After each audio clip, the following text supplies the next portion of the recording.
Salmo 85.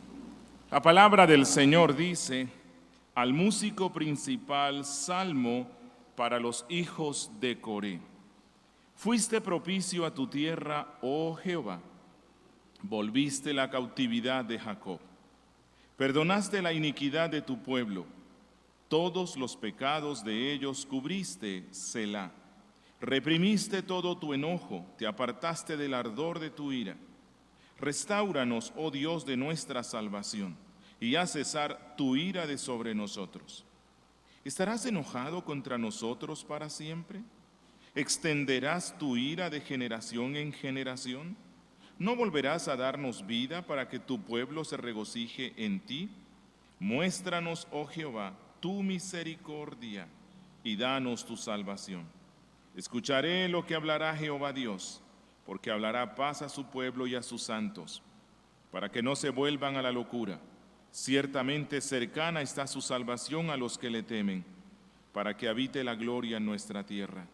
La misericordia y la verdad se encontraron, la justicia y la paz se besaron. La verdad brotará de la tierra y la justicia mirará desde los cielos.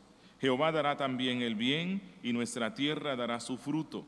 La justicia irá delante de él y sus pasos nos pondrá por camino. Invoquemos el nombre del Señor. Padre nuestro que estás en los cielos, qué bueno es estar en tu presencia, juntos en armonía. Luego de cantar este precioso salmo, leerlo y luego explicarlo y aplicarlo. Señor, aquí estamos, somos tus hijos, somos tu pueblo. Este salmo fue cantado por tu pueblo antiguo, tal vez desde el siglo IV antes de Cristo. Y hoy día lo continuamos cantando. Somos tu pueblo.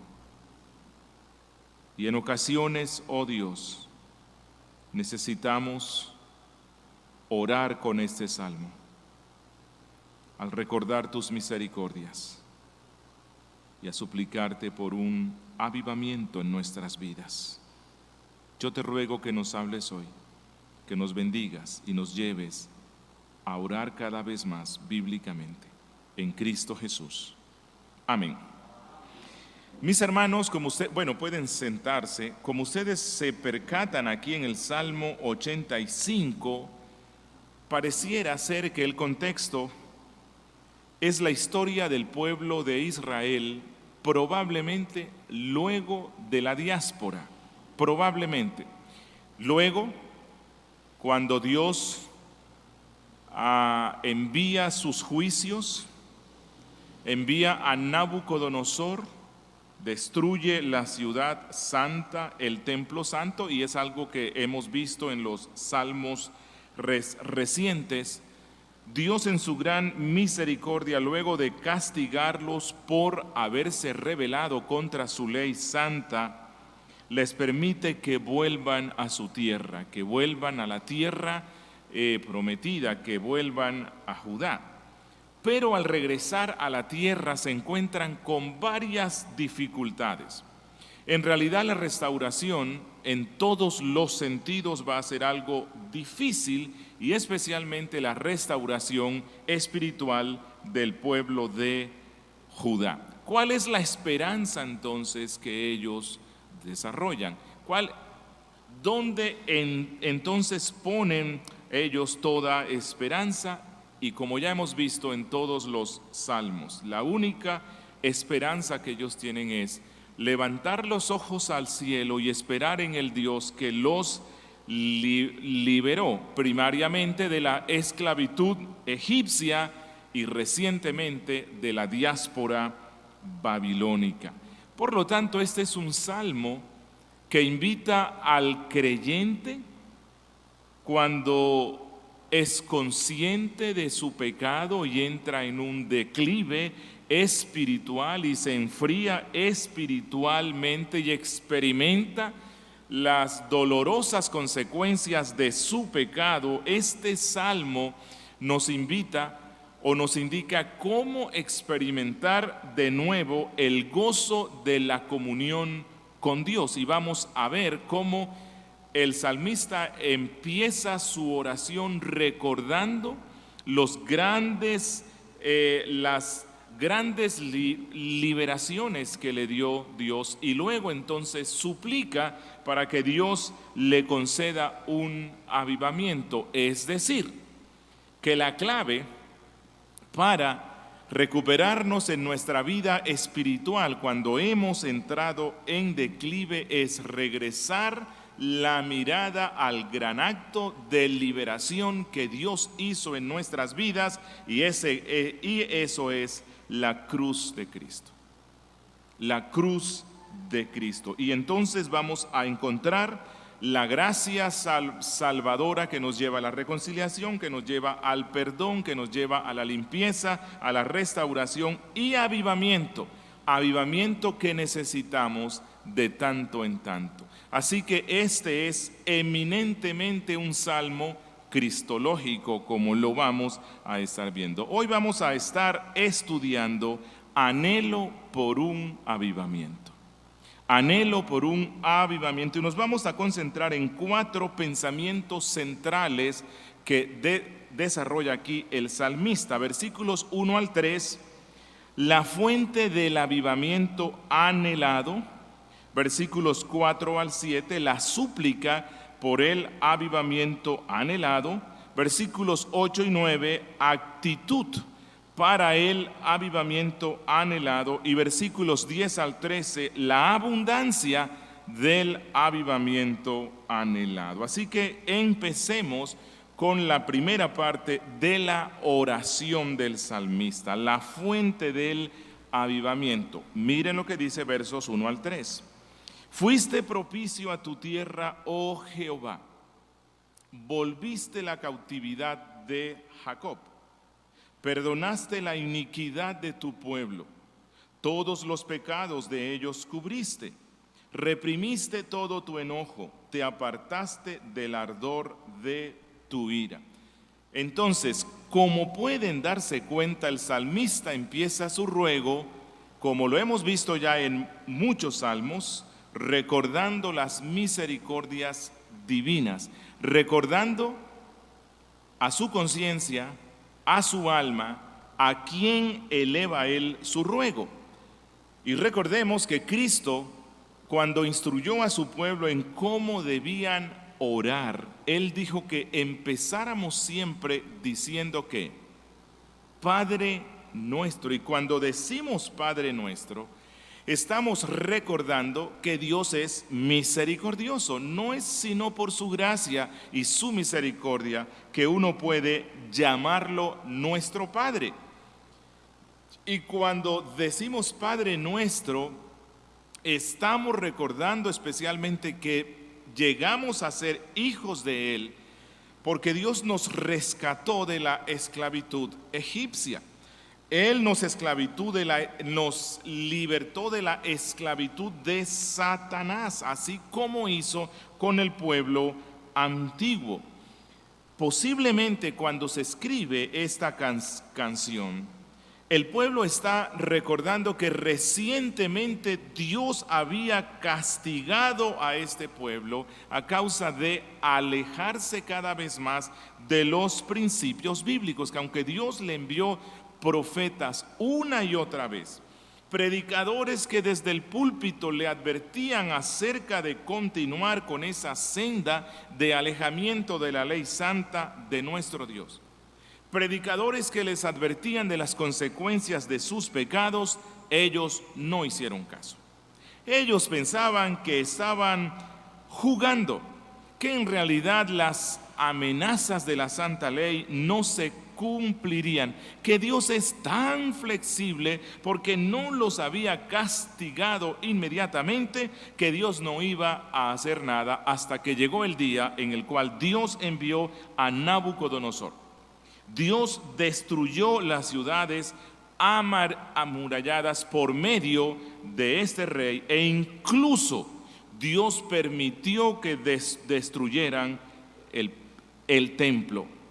Bueno, el pueblo estando en esta condición miserable, se humilló, se arrepintió, suplicó la misericordia del cielo y Dios, que es tan misericordioso, les concedió que regresaran a su tierra, recordándonos que Dios es lento para la ira y grande en misericordia. Y el salmista dice: Dios, recuerdo esto, que tú perdonaste nuestro pecado y lo borraste para siempre, porque el perdón que nos da Dios no es como el que muchas veces damos cuando solemos decir: mira, yo perdono, pero no olvido.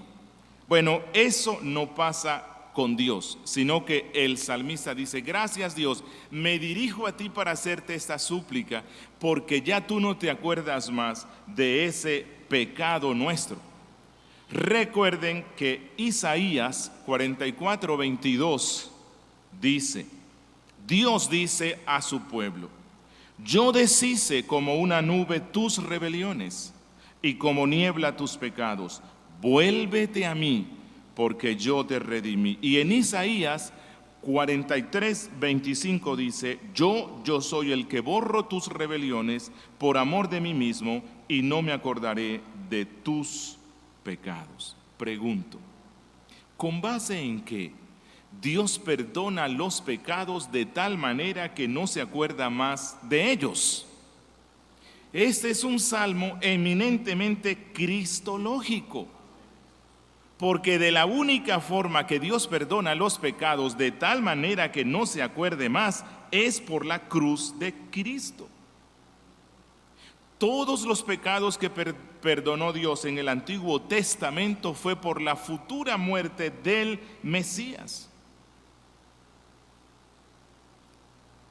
¿Será que hemos pecado contra Dios? Claro que sí. Algunos puede que hoy día estén sufriendo las consecuencias de algunos de esos pecados. Y este salmo ya nos muestra de entrada que la única solución para cuando hemos pecado y estamos también sufriendo las consecuencias del pecado no es hundirnos en la depresión y en la profunda desesperación y decir: oh, ya no tengo ninguna oportunidad, ya para mí no hay esperanza. Este salmo nos dice: si has pecado contra Dios gravemente y estás sufriendo las consecuencias de tu pecado, la solución es ¿cuál? Recordar que Dios es misericordioso, recordar la cruz de Cristo y confesar tu pecado. El perdón de Cristo es gratuito y abundante para el que se arrepiente de corazón sincero. Primera de Juan 1:9, un texto que conocemos bien: si confesamos nuestros pecados, Él es fiel y justo para perdonar nuestros pecados y limpiarnos de toda maldad. Pero este salmo es un salmo de súplica por avivamiento. Y esto nos muestra que la antesala del verdadero avivamiento es ¿cuál? El arrepentimiento. El arrepentimiento real es el inicio del avivamiento. Los avivamientos se necesitan ¿cuándo? Cuando el pueblo de Dios ha pecado contra Él y a causa de sus pecados ha perdido la vitalidad espiritual. Cuando todo en su vida cristiana se convierte en mera monotonía, en mero ritualismo, cuando la iglesia ya no tiene poder para impactar el mundo, entonces es necesario empezar con el arrepentimiento. Y el arrepentimiento real solo encuentra solución sobre la base de la obra consumada de Cristo. Por lo tanto, así como el salmista siempre vive recordándonos: Dios, tú que nos liberaste, y probablemente se refiera a la liberación de Egipto, el pueblo cristiano siempre que ora debe estar recordando: oh, gracias Dios que nos libraste por medio de la cruz de Cristo del diablo y de nuestro pecado. Y luego el salmista entonces sí hace la súplica por el avivamiento anhelado. Versos 4 al 7. Dice él: Restáuranos, oh Dios, de nuestra salvación, y haz cesar tu ira sobre nosotros. ¿Estarás enojado contra nosotros para siempre? ¿Extenderás tu ira de generación en generación? ¿No volverás a darnos vida? Esto es el avivamiento. ¿No volverás a darnos vida para que tu pueblo se regocije en ti? Muéstranos, oh Jehová, tu misericordia y danos tu salvación. Hermanos, luego de un tiempo de decaimiento espiritual y alejamiento de Dios y de sufrir a causa de las consecuencias de nuestro pecado, de haber pasado por un desierto espiritual, como ya hemos visto, la solución es el arrepentimiento, la confesión, apartarnos del pecado. Pero el alma ha estado tan lejos de Dios que ya no experimenta vitalidad. El alma ha estado tan lejos del cielo que ya no puede experimentar de la misma forma el gozo que experimentaba antes cuando estaba en el primer amor con Cristo. Por lo tanto, el salmista aquí, representando al pueblo, ruega al Dios de salvación que derrame su gracia abundante sobre ellos y que le conceda 3 favores especiales que se pueden ver allí. Él dice: restáuranos, luego pide avívanos y luego pide muéstranos. Y creo que esto es clave. La súplica por un avivamiento en nuestras vidas para recuperar el gozo de la salvación que se pierde cuando hemos pecado gravemente contra Dios incluye estas 3 súplicas. Restáuranos. ¿Qué significa eso? Concédeme de nuevo el gozo de tu salvación. Permíteme ver nuevamente de manera completa tu obra de redención. Permíteme experimentar el gozo del perdón que tú solo puedes dar. Quita, oh Dios, de mí el oprobio que ha resultado de mi pecado. Libérame totalmente. No quiero volver a ser esclavo del mal.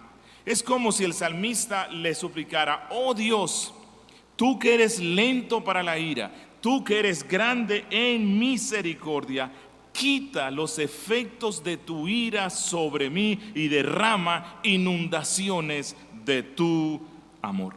Oh Dios, tú que derramaste tu ira sobre tu Hijo Jesucristo en la cruz del Calvario, oh Dios, ahora a través de mi Salvador, en quien he puesto mi confianza, envía tus bendiciones, restáurame como al principio y aún mucho más. Ahora haz que te ame de todo corazón y que aborrezca para siempre el pecado que me alejó de ti. Y algo más que él le ruega es: avívanos, restáuranos, y luego dice: avívanos, danos vida para que tu pueblo se regocije en ti. El pecado secó mi vitalidad espiritual, el pecado endureció mi corazón, me hizo insensible a tu palabra, nubló mi visión espiritual, me hizo alejar de los medios de gracia individuales y corporativos. Oh Dios, no sentía fuerzas ni ganas de buscarte, ni orar, ni leer tu palabra. Ir a la iglesia me parecía pesado, cantar los cánticos de Sión me parecía aburrido. Pero Dios de mi salvación, no me dejes en este estado de resequedad en el que estoy. Envía la lluvia de tu espíritu, aviva mi corazón, porque tú eres el único que puedes dar vida. Despierta en mí nuevamente amor por tu palabra, por la oración, por la obediencia. Por cierto, ese es el avivamiento verdadero. Y finaliza en esta parte diciendo: muéstranos. ¿Muéstranos qué? Muéstranos tu misericordia. Haznos saber, oh Dios, que me amas, que tu amor es inagotable. Y luego de esta súplica por el avivamiento, el salmista tiene la confianza de que Dios lo escuchó. Y entonces se prepara en oración para desarrollar la actitud para recibir el avivamiento anhelado. Ya lo hemos visto. El puritanismo solía decir: si Dios lo está haciendo, es mi responsabilidad hacerlo. Si le he pedido a Dios que me dé un avivamiento, entonces debo desarrollar la actitud para ese fin. Miren lo que dice los versos 8 al 9. Escucharé lo que hablará Jehová Dios, porque hablará paz a su pueblo y a sus santos, para que no vuelvan a la locura del pecado. Ciertamente cerca está su salvación a los que le temen, para que habite la gloria en nuestra tierra. Esta es la actitud de un corazón arrepentido. El corazón arrepentido espera en la buena palabra de Dios. Miren, no podemos estar verdaderamente arrepentidos, orar a Dios por el perdón e inmediatamente irnos. No, esperamos la respuesta bendita de Dios. Cuando nos arrepentimos de corazón sincero, le pedimos que nos hable. No que nos hable con voz audible, que nos hable por medio de su libro, que nos hable por medio de los pastores, que Él confirme en nuestras vidas esa gracia y ese perdón. Y todo aquel que viene en sincero arrepentimiento a Cristo y suplica su misericordia, la Biblia dice que la palabra de Dios para él será ¿de qué? De paz y salvación. Porque Dios al que viene arrepentido ante Él no lo rechaza, ni su palabra será áspera. Por el contrario, Dios lo declarará bendito. La buena palabra será: hijo mío, te he perdonado por el sacrificio de mi hijo. He borrado tus iniquidades, has sido reconciliado conmigo a través de mi Hijo. Ahora yo estoy en paz contigo, te daré bien y no te daré mal, te haré descansar, te llenaré más de mi espíritu para que andes en obediencia a mi santa ley, para que te goces obedeciendo mis preceptos. Y cuando eso pase, podremos decir que estamos en avivamiento. Que estamos en avivamiento. Ese es el avivamiento que necesita constantemente el cristiano. Un hambre por escuchar la palabra bendita de Dios, de experimentar su gracia. Y cuando esto pasa, nos alejaremos de las locuras de nuestros pecados. Aquí a nuestro pecado, a nuestra desobediencia, se le llama locura. Y recordemos esto: la gloria de la presencia de Dios se experimenta con más fuerza en nuestras vidas cuando el creyente y la iglesia andan en santidad, en obediencia a su santa ley. Entonces podemos gozarnos aún más en Cristo. Pero hay algo más que el salmista dice en su ruego. Y él está tan convencido que Dios perdona a su pueblo cuando se arrepiente, y especialmente cuando el arrepentimiento ha estado asociado con la tristeza que es según Dios, que fue lo que Dios hizo con este pueblo díscolo. Y entonces él se prepara para que vengan esos arroyos y augura en una esperanza profética que el avivamiento anhelado será abundante. Y ese es nuestro último punto: la abundancia del avivamiento anhelado. Miren versos 10 al 13. La misericordia y la verdad se encontraron, la justicia y la paz se besaron. La verdad brotará de la tierra y la justicia mirará desde los cielos. Jehová dará también el bien, y nuestra tierra dará su fruto. La justicia irá delante de él, y sus pasos nos pondrá por camino. Estos son unos pasajes llenos de unas verdades evangélicas tremendas. Miren cómo empieza él, hablando de la verdad y la misericordia, de la justicia y la misericordia. Y es que en los tratos humanos, la verdad y la misericordia parece que no andan juntas. Sí se han percatado de eso. En nuestras relaciones humanas, pareciera que la verdad y la misericordia, la justicia y la misericordia no pueden andar juntos. Por un lado, la verdad requiere justicia. Por el otro lado, la misericordia busca ¿qué? El perdón. Así que o actuamos conforme a la verdad y requerimos que se ejecute la completa justicia, o somos misericordiosos y echamos la verdad y la justicia a un lado. No obstante, en los tratos con Dios, en los tratos de Dios para con su pueblo, en el obrar de gracia del cielo, la verdad y la misericordia se encuentran, se abrazan, se besan y se funden en una sola cosa. Esto es asombroso, parece imposible, pero esto es lo que pregona el Evangelio. En el caso de Israel, Dios castigó al pueblo conforme a la verdad, que por cierto se había proclamado anticipadamente por medio de los profetas. Y la verdad y la justicia Dios las derramó sobre este pueblo. Pero luego, ¿qué hizo Dios? Luego Dios les otorgó el don del arrepentimiento, porque el arrepentimiento es un don de la propia iniciativa del Padre. Los lleva, les da el don del arrepentimiento por medio del juicio que les manda.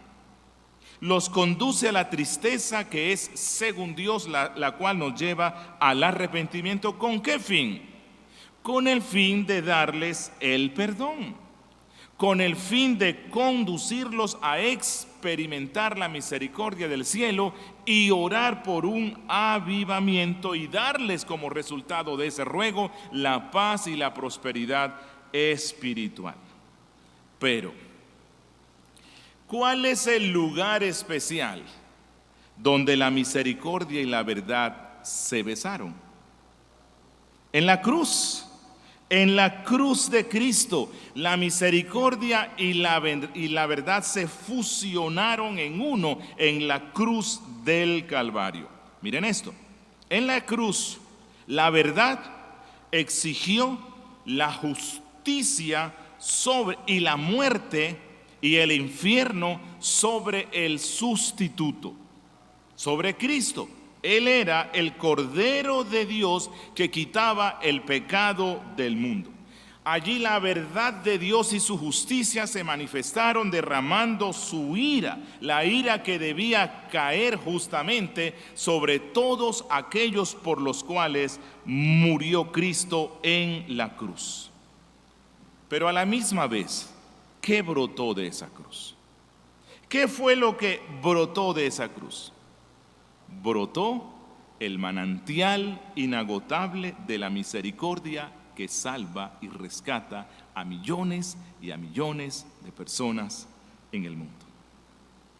De esa cruz brotó la gracia salvífica que es usada por el Espíritu Santo para conducir a muchas personas a mirar con fe a la cruz del Calvario y suplicar misericordia y perdón del cielo. De esa forma, la verdad fue cumplida y la misericordia otorgada. La verdad y la misericordia se besaron. La justicia satisfecha y el alma reconciliada. Todo eso pasó en la cruz. Esa es la razón por la cual Cristo pudo decir: mi paz os dejo, mi paz os doy, yo no os la doy como el mundo la da. Es decir, yo no sacrifico la verdad por la paz, ni sacrifico la justicia por la misericordia. Mi misericordia, mi paz es verdadera porque ella se desprende de la justicia, y mi misericordia es duradera porque ella se desprende de la verdad. Y esto ya había sido anunciado por Isaías 53, 4 al 6, cuando dijo, hablando de la cruz, de Cristo en la cruz: ciertamente Él llevó nuestras enfermedades y sufrió nuestros dolores, y nosotros le tuvimos por azotado, por herido de Dios y abatido. Mas Él herido fue por nuestras rebeliones, la justicia, molido por nuestros pecados. El castigo de nuestra paz fue sobre Él. Allí la verdad y la paz se besan, la justicia y la misericordia se besan en la cruz, y por su llaga fuimos nosotros curados. Misericordia que brota de esa cruz. El verdadero avivamiento en nuestras vidas se desprende únicamente de esa obra de gracia. Y el resultado de esa obra de gracia, donde se reconcilian la verdad con la misericordia, la justicia con la paz, es que dice el salmista: la verdad brotará de la tierra, así como brotan las plantas, y desde el cielo mirará la justicia. Esa es una bella forma poética de anunciar los pletóricos, abundantes, inagotables frutos de la gracia de Dios, de la obra de redención. Y recuerden esto: este salmo nos recuerda que Dios se goza en hacer estas cosas. Dios se goza en anunciar su verdad y en otorgar su misericordia a los que creen en Cristo Jesús.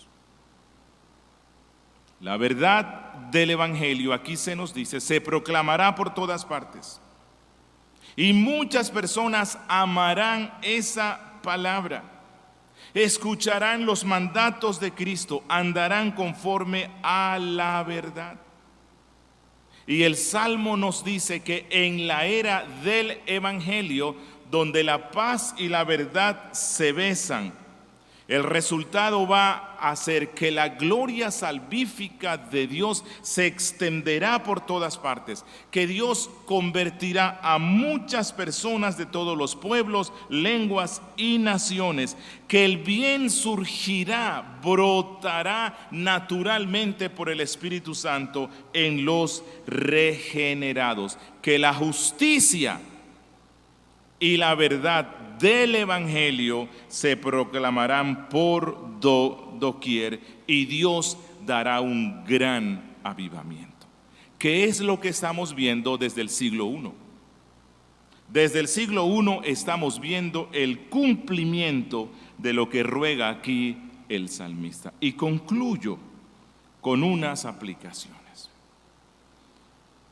La palabra nos muestra de principio a fin que Dios se deleita en salvar, perdonar y restaurar. Ese es el deleite de Dios. Dios es especialista en esta obra creativa, en la cual Él saca de la maldición la bendición. Y eso fue lo que pasó con el pueblo. Dios los castiga, les manda maldiciones, pero luego los conduce al arrepentimiento. Dios declara a su Hijo maldito en la cruz y derrama toda su ira, pero el resultado es de una gran bendición para muchos. Dios se especializa en derramar perdón donde no es merecido, únicamente por medio de la obra de Cristo en la cruz. Ese es el deleite de Dios. Eso es el Evangelio. Hermano que estás aquí hoy, amigo que me escuchas, ¿algún día te has visto y sentido como un ser miserable, digno del desprecio divino a causa de tus horrendos pecados? Yo creo que sí. La gran lección que nos deja el Salmo es: ven a la fuente de limpieza, ven a la fuente de justificación, ven a la fuente de restauración. Y esa fuente es Cristo Jesús. Es Cristo Jesús. Él murió en la cruz precisamente para que esta obra de la gracia de nuestro Dios, llevándonos al arrepentimiento, perdonándonos, limpiándonos, restaurándonos, se diera en todo aquel que reconoce su condición espiritual miserable. Los brazos del bien amado y tierno Jesús están abiertos para abrazar y besar y otorgarle su gracia a todo aquel que viene a Él en sincero arrepentimiento. Él nunca desprecia a nadie que se arrepiente realmente delante de Él. Entonces experimentarás la paz que sobrepasa todo entendimiento. Entonces recuperarás la comunión con el Padre. Entonces te alegrarás en los medios de gracia. Tu corazón exultará de gozo espiritual delante de Él. Leerás la Biblia con dedicación. Ya no te parecerá algo pesado. Amarás estar en el culto, escuchar las predicaciones de los siervos de Cristo. Orarás con más intensidad. Estarás en constante avivamiento. Oremos. Padre nuestro que estás en los cielos, Dios de toda gloria y misericordia, gracias por estos salmos, por estas oraciones tan hermosas que contienen. Concédenos, Padre, identificarnos con el salmista, porque hemos pecado contra ti. Como iglesia, hemos pecado contra ti y tú nos has enviado eventualmente castigos, pero no hemos procedido al arrepentimiento. Concédenos, Padre, aprender estas lecciones que se conviertan en vida en nuestras almas, que nos lleves a un real arrepentimiento, a buscar el avivamiento que solo tú puedes dar y a beber siempre de esa fuente de gracia que es la cruz de Cristo. Escucha, oh Dios, nuestro ruego, en Cristo Jesús. Amén.